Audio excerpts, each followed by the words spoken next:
inspired to push through.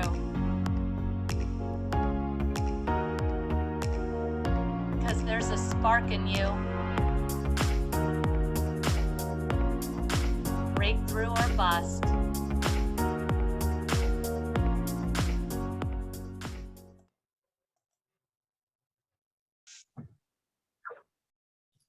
Hello, hello. Welcome back to Breakthrough or Bust. And we are so lucky to have Claire Jones with Liminal Clarity here today. Claire, would you introduce us and tell us a little bit about liminal clarity?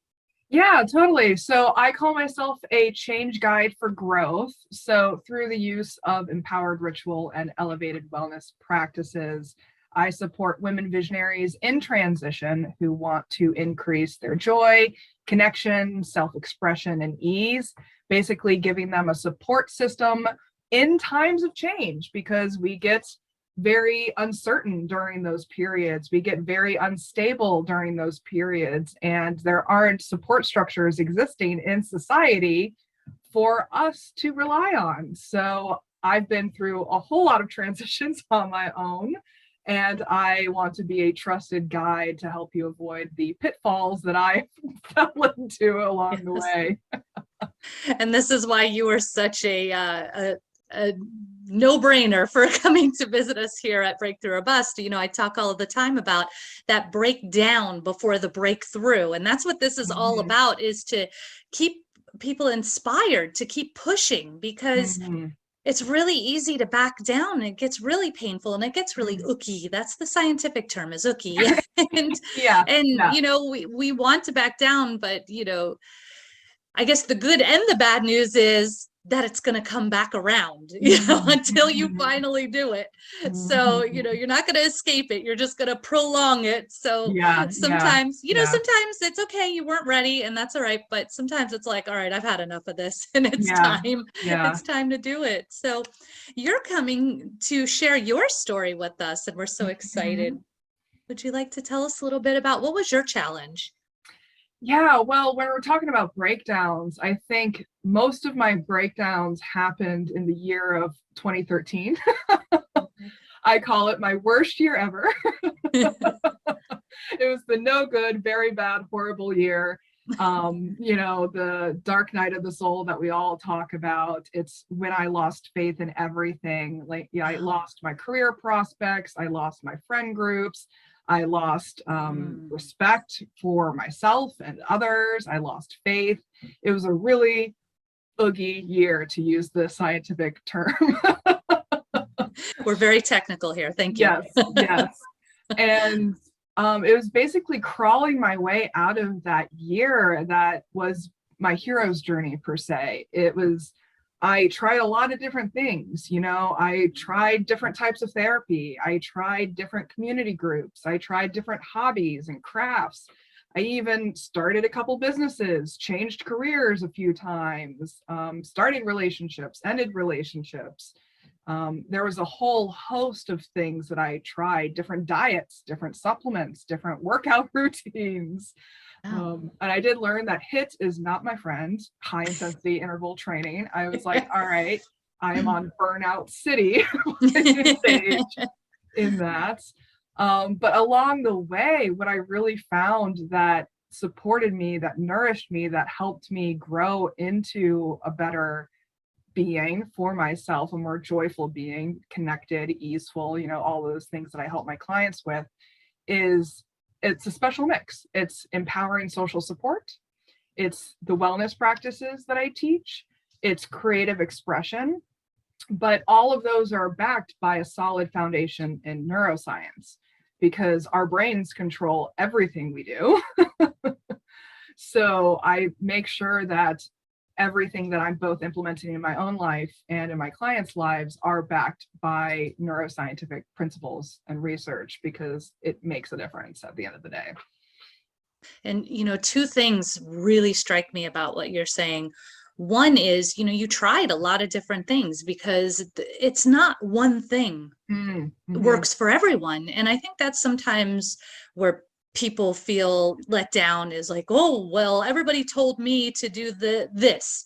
and Mhm. I hated it. So there's something Mhm. wrong with me. No, it's just it wasn't right for you. Exactly. And the other thing was you did a blend of things. And Mhm. I feel like that happens with everything. When we have a health issue, it's not, oh, I just do this one thing to fix it. I just go to acupuncture. I just do the, Mhm. no, we're going to have a care plan. Mhm. And so we Mhm. have a blend of things in there for our care plan. And of course, we're going to tweak them and shift them and, change it Mhm. around a bit. But yeah, Yeah, we are so all inundated with all of these shoulds. Like that is, hmm I am anti-should. yes. Well, I That always is one say of my don't should soapboxes. on yourself. Yes, exactly. And people give out these shoulds, usually in the best of intentions, Yes. but they're also hoping that they're a magic pill. Like you said, it's just one last thing that you need to accomplish or implement or do that will, like, it's a panacea, it will fix everything. Hmm. But again, it's that holistic approach that makes the difference. And I would also add a customized holistic approach. Like I Yes. always say, I'm not prescribing a diet plan. Yeah. Whether it's a meditation routine or a connection habit, it's not a specific diet plan that I'm prescribing to my client, because, to use the metaphor, you may or may not like carrots. Hmm. So I'm not going to prescribe you carrots Yeah. Yeah. if carrots aren't your jam. Yeah. Absolutely. It's about taking Absolutely. aligned action, and underlining aligned action is a very solid foundation of self-awareness. Like that's where we always start, is getting to know that self-aware self first. Yes. And what's funny is not only is one thing not right for everyone, but one thing is not right for the same person at different times. So, when you Totally. think about yourself in this sort of spiral, yes, you might loop around back into places where you've been, or at least it feels like that. But it's actually like you're in a different place. You're a little further up the Mm-hmm. spiral this Mm-hmm. time. So, Mm-hmm. when you hit that new level, new devil, the old stuff might not work anymore. Mm-hmm. So, Mm-hmm. yeah. Yeah, as much as I'm anti-should, I'm also anti-shame. And Yeah. I don't want people to also shame themselves if they decide to start jump roping and they do it for like 2 months and then decide, all right, I'm done with jump roping. Like, I'm Hmm. good. I had my Yeah. experience. It fulfilled me and I'm good. Now I'm Yeah. on to salsa dancing. There you go. Yeah. I love that. Yes. Yeah, like we don't, it's, in my opinion, it's wasted energy to Hmm. shame yourself for experimenting, for exploring, for trying things out. Like, what's that one phrase? Anything worth doing is worth doing badly. Like, go ahead and sing badly, go ahead and paint badly, go ahead and play badly. Like, if it fills you, if it nourishes you, if it's aligned action with your authentic self, And it then brings you go just a for little it. bit of joy. Yeah. Yeah.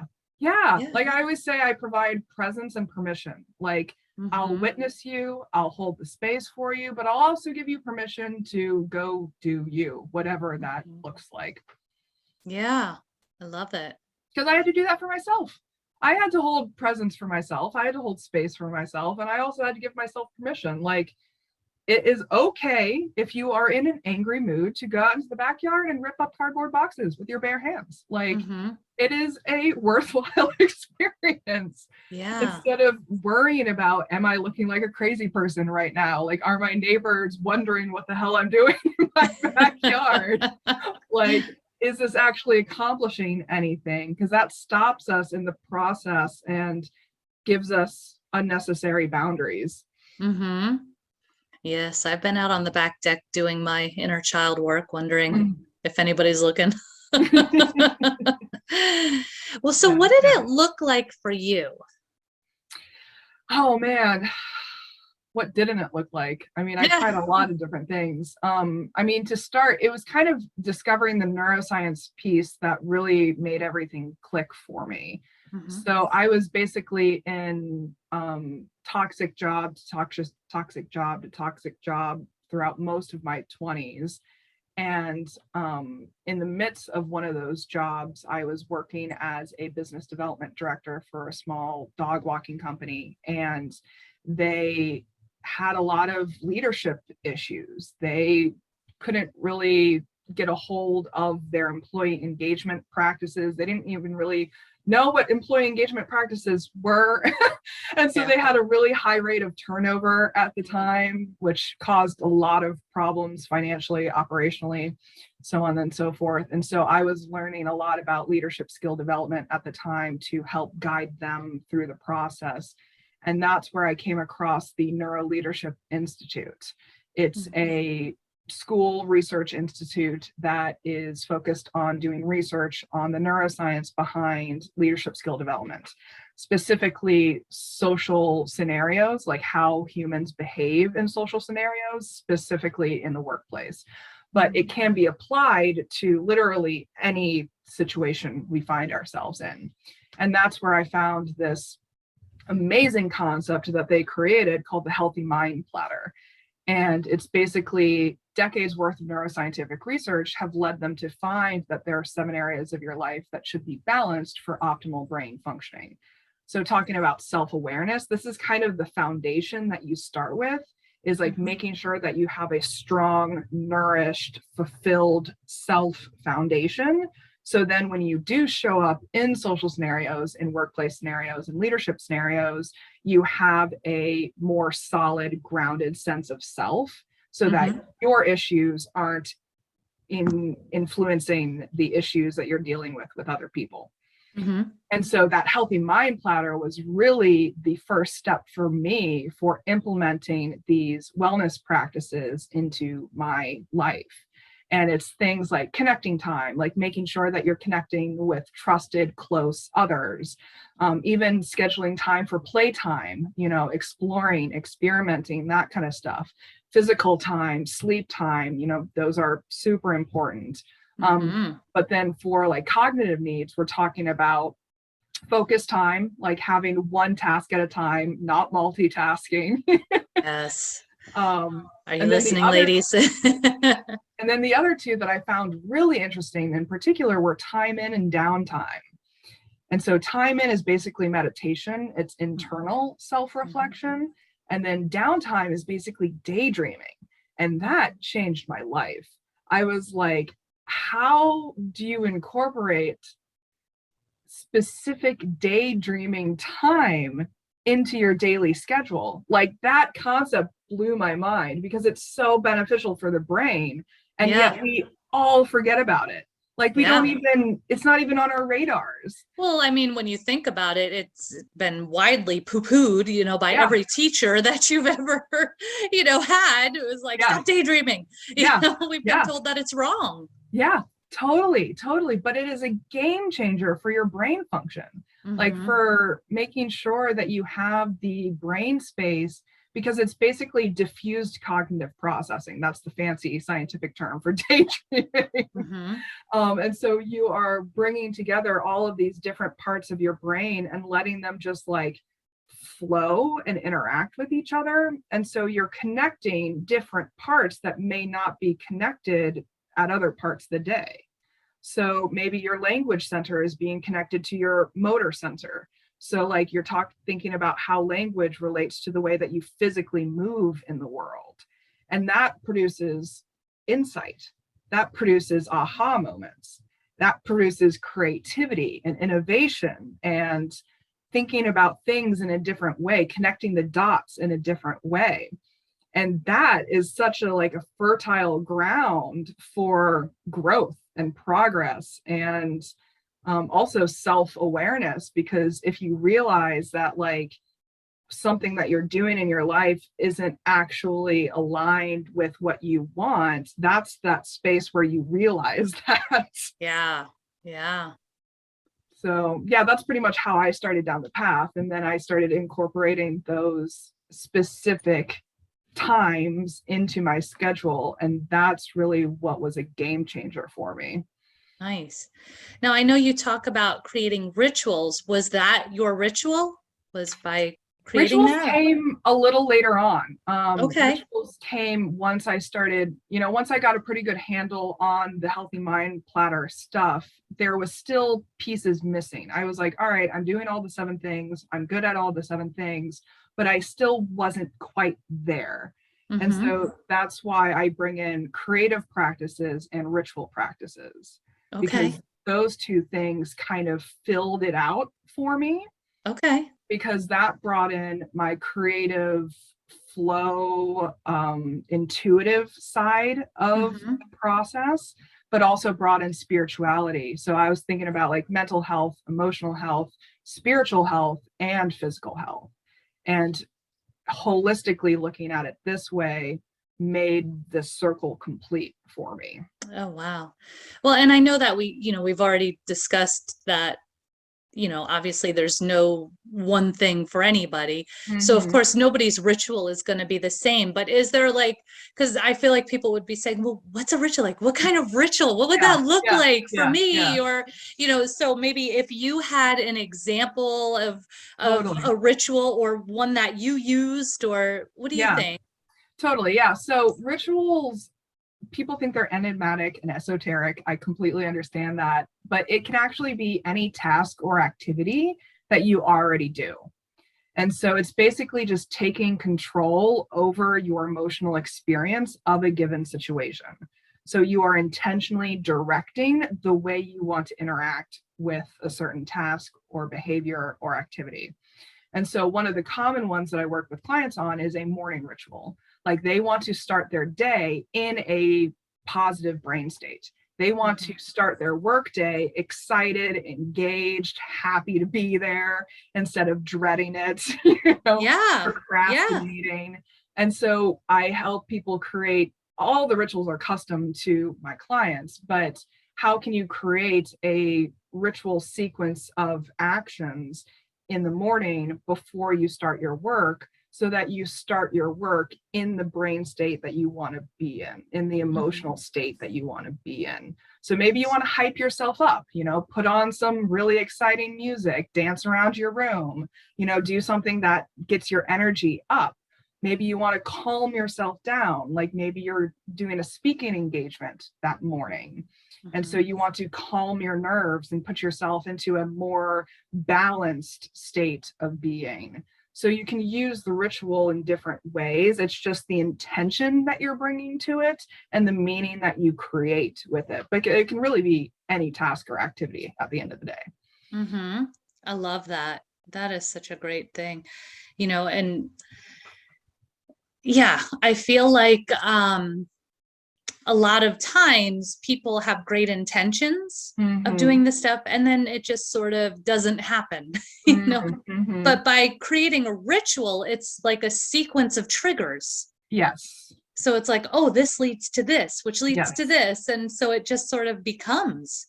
Yeah. Yeah. It's a set sequence of behaviors. Like for me, it's 5 steps. Mm-hmm. And there's a definitive end and there's a definitive beginning. Mm. So you don't have to like engage with it for a long term. It could be Yeah. a 5-minute ritual. It can be a That was 2-minute Yeah, ritual. that was going to be my next question. Like, how long of a ritual could you do? Yeah. Yeah, it's really up to you. Like you could Yeah. do 5 hours if you want to do like a 5-hour intensive meditation session. Like Yeah. that's totally fine. But it's, you are creating the intention, you hold the power. And so you take control over your experience. So you are creating the experience you want to have.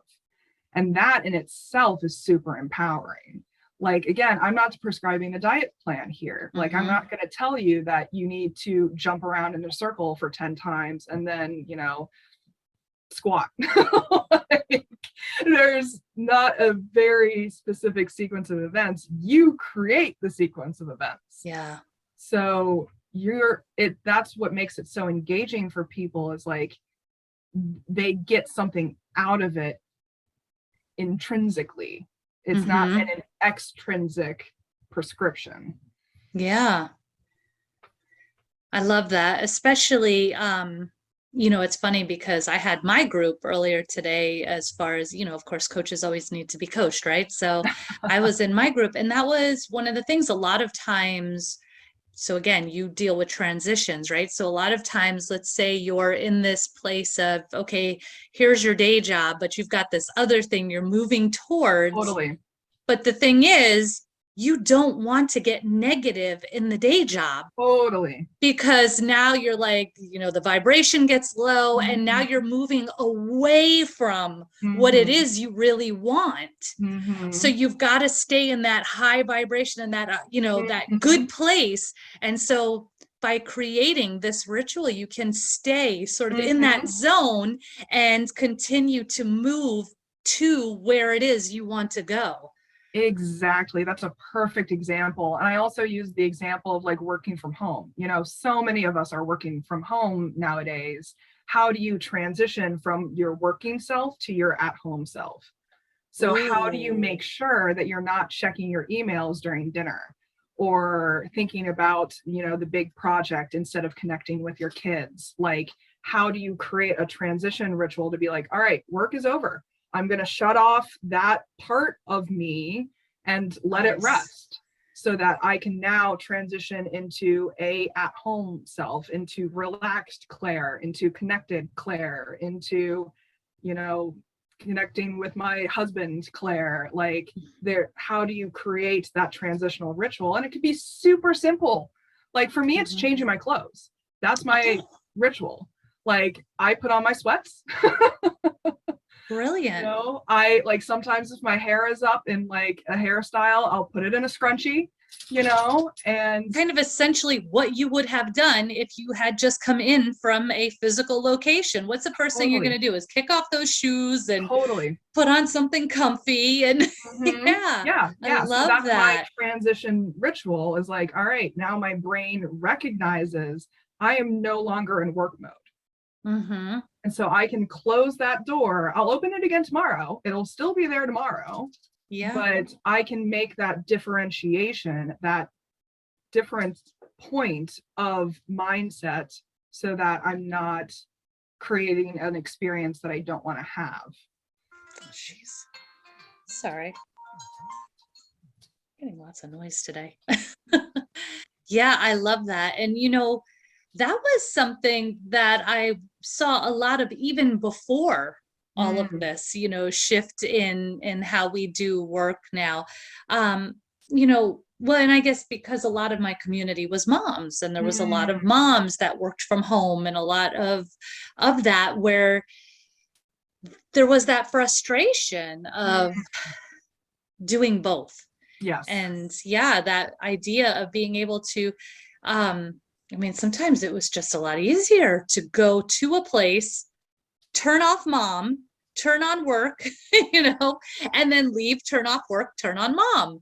But when you've kind of got it all happening at once, sometimes that can be really just exhausting. Yeah. I mean, even going back to, you mentioned as we were jumping on this call that you've been going back to back to back in meetings all day, and which is not my usual. I don't usually schedule, but yeah, but that's also a perfect time for a short ritual.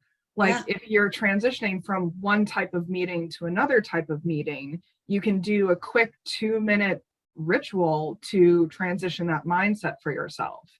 Like, maybe you're well, I was going to say, what's funny is how I was off camera and I said, bear with me for a minute, I'm moving. So I had another little setup in here, and I came from the other room, and I came and I brought the computer in here. And so, it became like a different space for this. Yeah, exactly. That's a perfect example. Some people will change their essential oil. Like, I keep little essential oil bottles on my desk, and like, I have a speaking engagement oil, I have a client meeting oil, I have a therapy oil, because my therapy is online now too. So like, I have to switch from client mode to therapy mode within minutes sometimes, which is a harsh transition. So how can you use these practices to just ease that up a bit and reset yourself in a beneficial way? I like the idea of an essential oil because, they talk about, smell triggering memories Totally. and just how powerful that is. And so it's like, okay, it's therapy time. Yeah. It's just, yeah. Yeah, It's exactly. It's all just, about engaging your senses because your mm-hmm, brain also loves that. Like that's mm-hmm, why changing clothes is so impactful for me too, because yeah. you have a different feel. Maybe you have a different type of tea that you drink, so it's a different taste, Oh, or now a you're just different pandering to my tea stuff. or a different sound. Like maybe you ring a little gong or ring a little bell or Mm. like have some type of song. Like one of my clients uses a song to hype herself up in the mornings as part of her morning ritual. And she dances around her bedroom and like makes it an activity for herself. Yeah, And so there's different ways that you can engage your senses, and your brain loves that. Your brain yeah. loves sensory integration. Love that. That Mhm. is fantastic. So, Claire, tell me, what is it? So, you went through the year of Claire. And as so you've learned all of this. What is it that, either you wish you knew as you went through it, or you want others to know that would really Mm. help them from your experience? Yeah, well, I mean, I think this is where the empowering social support comes into play. Like, I wish I had known how important social support was earlier on because Yeah. I'm an introverted only child of divorced parents. Okay.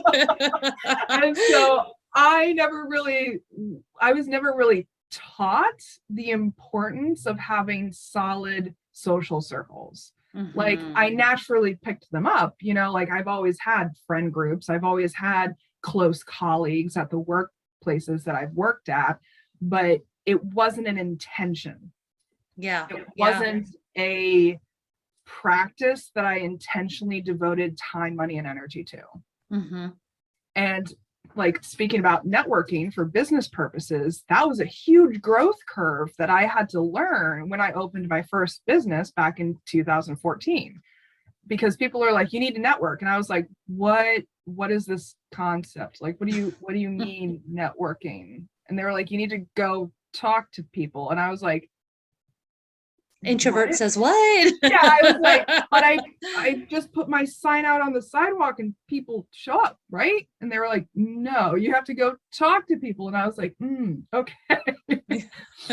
And so I wish someone had told me that earlier on. Like I would have spent so much more time really investing in social support, like in my college days, in my post college days. And Yeah. like, I had good friend groups, but I also moved around a lot, talk about Hmm. transitions. And so I didn't really make much of an effort to continue those social connections after I would leave a certain city. Yeah. And so I wish someone had been like, this is worthwhile, or at least pointed me in the right direction. Like there's tons of books that I've now read about the concept of, social wealth and, Hmm. your network, your net worth is your network, Yeah.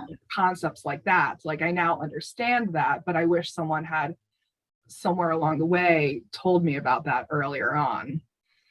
I love that. And it's actually a big reason I do this Mm, breakthrough or bust, especially when you're going through the breakthrough and everything feels cruddy and you kind of feel like you're on your own. mm, And it can feel really isolating and really lonely. And we have such a tendency to think, I'm the only one, mm, dot, dot, dot, mm, right? totally. The only one who had an alcoholic parent. I'm the only one who's ever this. I'm the only one who's ever been broke. I mean, like Yeah, yeah. we all think we're the only one and we're not. And that Mhm, was really the big purpose of this, was to just bring voice to everybody's mhm. stories so that everyone would know, no, you're not the only one, and speak up, and to create, I say start with the sisterhood because, Yes, yes. and just have those quality relationships, finding those people who celebrate you, Mhm, whether up or down, mhm, and knowing that you are amongst others who get it. mhm, And mhm. yeah, I just think that It's so important for everybody to know that no matter what they're going through, there's no way they're all alone. Not at all. Yeah, exactly. Like if I had had powering social support circles earlier on, my whole life would be different.